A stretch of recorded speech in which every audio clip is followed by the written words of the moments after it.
Alors salut à tous, aujourd'hui on va faire une vidéo pour vous montrer comment faire du sirop. Donc là c'est du sirop grenadine, il a été dilué avec de l'eau. Et donc bonne vidéo à tous. Bon tuto. Première étape, dissoudre la confiture dans une tasse avec de l'eau chaude. Donc il y a une confiture, nous on a 4 fraises et 3 groseilles de 20 grammes chacun. Voilà, et donc la tasse vous la remplissez à moitié d'eau chaude. Et vous pouvez utiliser n'importe quel fruit rouge, c'est juste le goût de la grenadine qui va changer.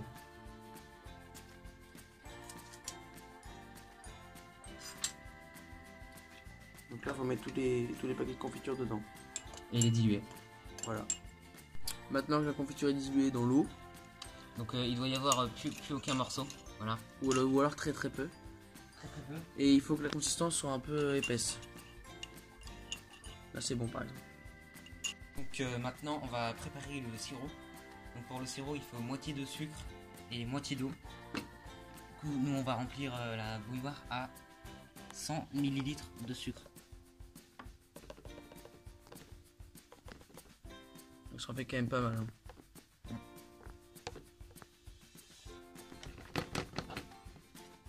Voilà, c'est bien.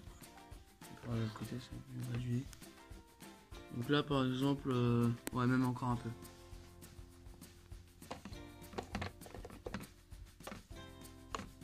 C'est un peu toujours la galère. Hein. Et ouais. Du coup, hop. Là, on a quelque chose de pas mal. Il y a pas mal de sucre, mais c'est du sirop. Donc ça sera forcément dilué dans l'eau. Voilà, du coup là on va remplir jusqu'à 300 ml parce qu'avec le sucre de la confiture, ça va revenir à la même chose en fait. Là c'est bon. Et donc faut mettre moitié eau, moitié sucre pour créer un sirop. Donc voilà. On peut voir que tout le sucre est déposé au fond et l'eau est par-dessus. Voilà. Donc maintenant il faut mettre la bouilloire à chauffer et touiller. Créer un sirop. Il faut touiller quelques moments, mais c'est pas un touillage continuel. C'est pour éviter que le fond se caramélise et que tout soit homogène. Du coup il faut quand même le faire régulièrement. Donc là le sirop commence à faire des bulles.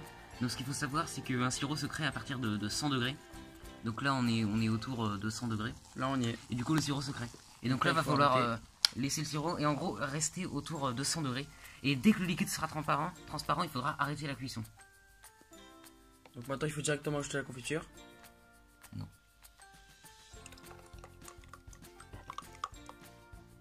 Voilà.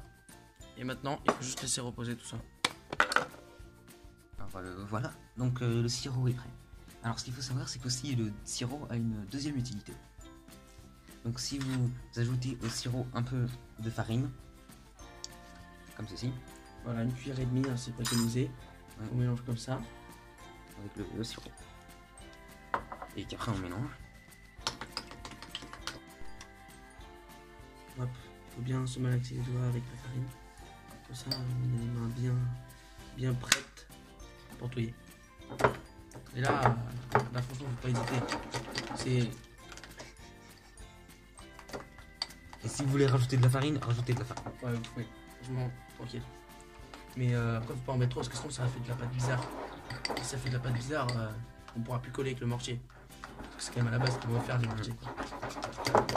Donc le mortier est prêt. Du coup, on peut l'utiliser. Voilà, c'est parti. On va l'appliquer avec le doigt à la zone indiquée pour coller ce qu'on veut coller. Faut pas hésiter à en mettre. Hein. Donc ça marche un peu comme de la colle, comme mortier. Ça fait un peu tout. Ça peut faire ciment aussi. Ça pour les bâtiments, c'est parfait. Et là, vous pouvez coller toutes sortes de choses que vous voulez. Voilà, par exemple un couteau. Ça colle, vous voyez. Le test est approuvé. Non, voilà. Alors ça glisse un peu, mais c'est qu'on n'a pas mis assez de farine. Voilà. Là, par exemple, là, ça tient très bien. Voilà. Donc, au revoir. Et n'oubliez pas surtout Pamplemousse et bigorneau.